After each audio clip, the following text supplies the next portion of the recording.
Немного на северо-запад от столичного Подола, тихими переулками и трамвайной линией тянется местность под названием Куреневка. И, возможно, многие киевляне бывают там нечасто, но наслышаны об этом микрорайоне все. Из-за легендарного блошиного рынка, рядом находящегося Бабьего Яра, а также в связи с техногенной катастрофой, которая произошла здесь в 1961 году. Тем не менее, история Куреневки намного старше и разнообразнее, чем нам кажется. Как же она выглядела веками ранее, и кто жил в этих местах столетиями до массовой застройки? На эти вопросы мы и попытаемся ответить в нашем сюжете, а также покажем вам последние остатки древних куреневских улиц и архитектуры, которая чудом сохранилась до наших дней.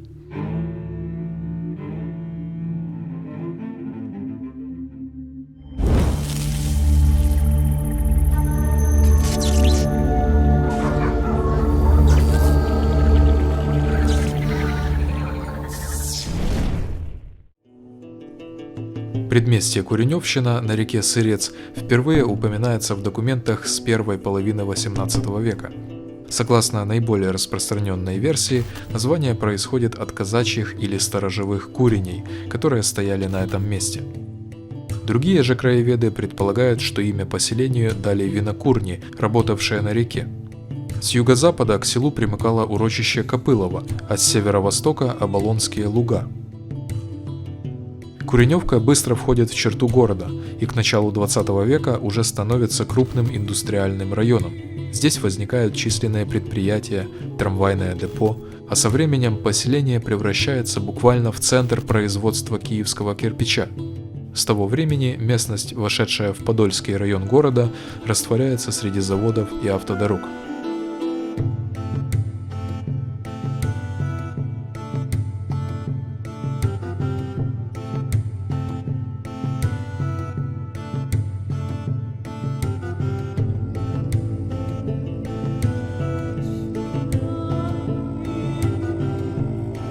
Чтобы отыскать сегодня неповторимый дух Куреневки, мы прибываем на Петропавловскую площадь, центр жизни микрорайона. Здесь, возле Куреневского рынка, находится застройка, безусловно заслуживающая внимания. Изюминкой места является двухэтажное, очевидно до сих пор жилое здание по адресу Петропавловская площадь, 11, которое отличается уникальной кирпичной кладкой и необычайно низкой, перекрытой воротами аркой. Оно фигурирует как дом некого Удовенко и построено в конце XIX века.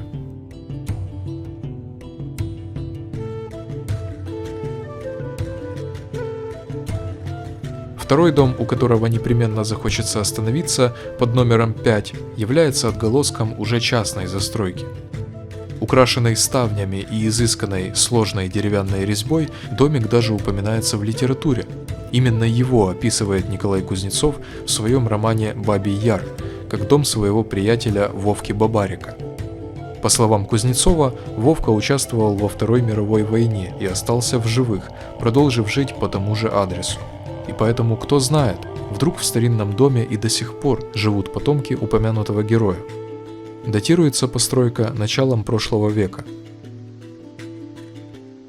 В более теплое и спокойное время здесь делает разворот трамвай, а вся площадь превращается в небольшой стихийный рынок, где продают разные безделушки. Местные вывешивают товар прямо на заборы частных домов, добавляя площади незабываемого колорита. Уже на выезде с рынка, к улице Кирилловской, находится и здание училища Грушевского, построенное в 1910 и 11 годах.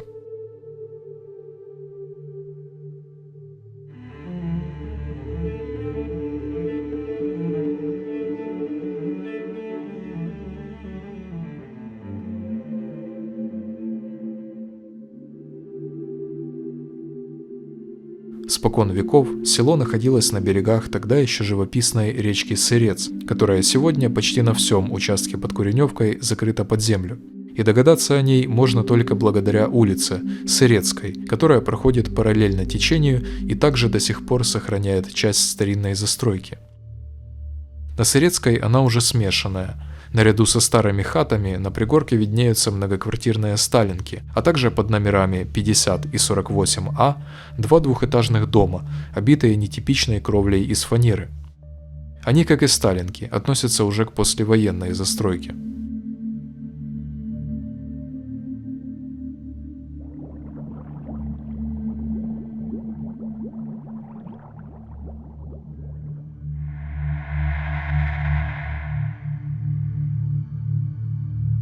Но самый основной и по праву древнейший частный сектор на Куреневке находится немного севернее, в пределах улиц Валковской и Садовского, Подольского и Разважевского переулков. Часть Подольского переулка и улицы Валковской прослеживаются на картах еще XVIII века. Сохранила с тех времен свое направление и улица Бондарская, что проходит рядом. А это значит, что с виду неприметные закоулки старше большинства улиц самого Подола, ведь последний пережил пожар в 1811 и реконструировался, в то время как куреневские дебри продолжали жить, только разрастаясь и подкрепляясь новыми улочками.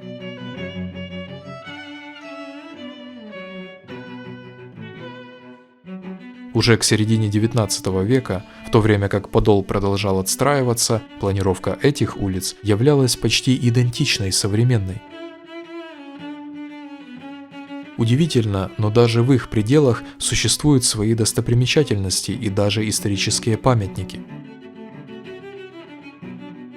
Дом, в котором жил известный украинский художник Иван Сидорович Ежикевич, находится на улице Садовского, 8А и имеет статус памятника истории. Среди работ живописца, который жил в доме, можно выделить численные иллюстрации к произведениям украинских классиков, а также картины, посвященные украинской истории и, в частности, Киеву. Ушедший на 98-м году из жизни артист похоронен на Байковом кладбище.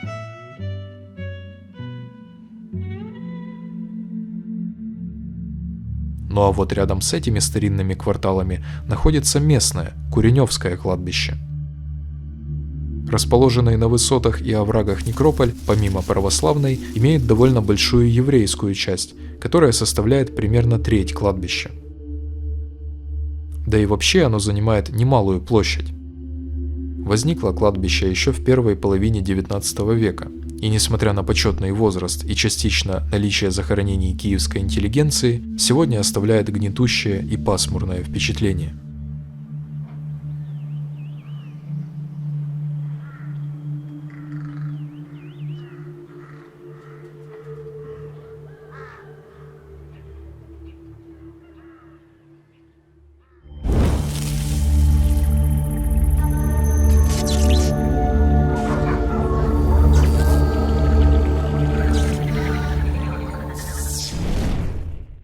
Дальше наш путь ведет на юг, огибая также древние улицы Кирилловскую, Захарьевскую и Копыловскую, на месте которых, увы, не сохранилась первичная жилая застройка.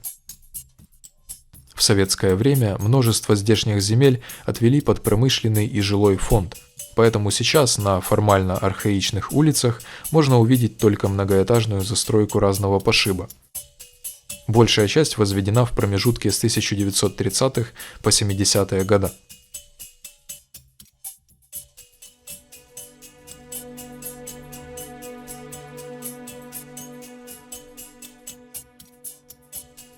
Примечательна местная библиотека имени Ивана Франка, которая сохранила уникальные витражи и общий интерьер с 70-х годов. Дворики и гаражи, примыкающие к массиву, выводят к еще одной, малоизвестной достопримечательности. Это Куреневское озеро, оно же Зеленое. Зеленое озеро – это живое напоминание о глиняном карьере, который находился при кирпичном заводе на Куреневке. Его, как и цепочку бывших озер, запитывал сырец. Место как по происхождению, так и по атмосфере похоже на карьерное озеро по улице Нижнеюрковской, что между Подолом и Татаркой. Оно также спрятано у подножьев крутого холма, также обхожено бездомными собаками и не располагает к длительному посещению. Подкрепляется все жутковатыми историями из новостей, которые при желании можно найти в интернете. Мы же следуем дальше. Собственно, на холме, который возвышается над озером, существует крайняя и не менее интересная часть Куреневки. Это небольшое поселение, которое принято называть Шполянка. Возвышенность, где находится частный сектор, в старину называли гора Черкеня. Археологами здесь найдены остатки керамики зарубинецкой культуры. Под нынешним названием местность фигурирует с начала прошлого века, как фруктовый сад Василия Ипполитовича Шполянского, киевского домовладельца.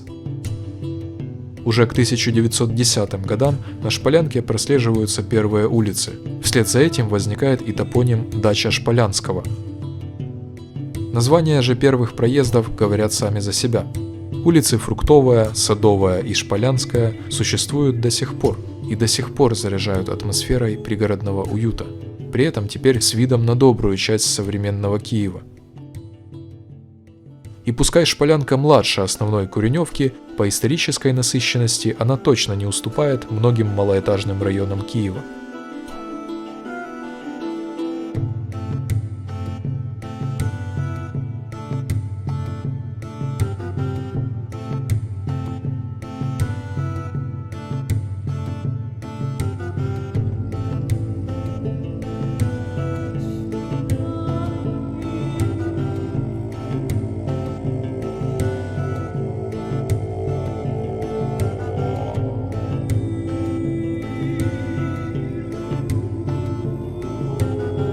Таким вот образом, можно в очередной раз убедиться, что даже на первый взгляд небольшой промышленный район может обладать многовековой и местами более насыщенной историей, нежели знаменитые и популярные среди туристов места. Сюда редко доходит городская экскурсия и вряд ли приедет на съемки телевидения. Поэтому край старых Куреней продолжает хранить в себе тайну, продолжает удивлять загадкой следующее поколение.